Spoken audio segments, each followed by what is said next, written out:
Nikolaus kommt heuer spät, sein Rentier steht im Stau. Der Krampus steht vom Tunnel da und hilft, doch's nutzt alles nix genau. Kinder schauen schon grantig drei, das Sackerl bleibt noch leer. Der Papa, der sagt nur, jo, mei, vielleicht kommt der nächstes Jahr her. Ja, ein bisschen spät, doch der Ärger vergeht. Der Nikolaus ist spät, aber wir nehmen's leicht, weil Hauptsache der Sack ist voll und nicht leicht.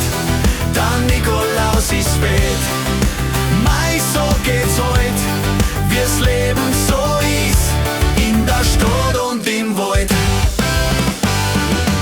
Der Nikolaus kommt zum Wirt und sagt, ich hab mich verirrt.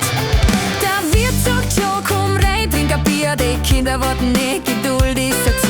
Und wie er endlich kommt in der Nacht, der Bart ganz schief, der Stab ramponiert.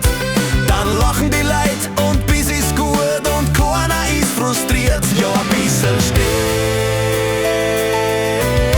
doch der Ärger vergeht.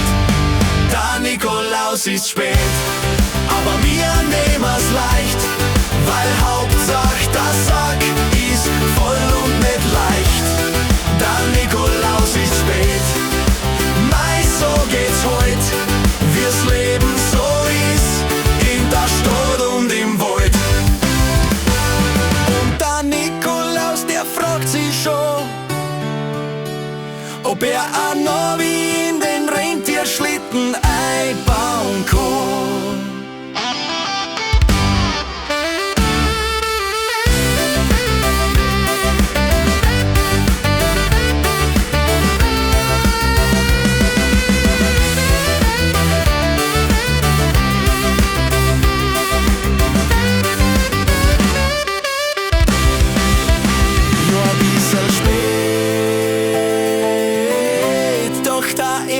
Vergeht.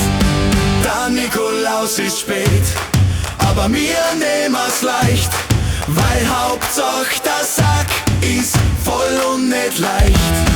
Der Nikolaus ist spät, mei, so geht's heut, wie's Leben so ist.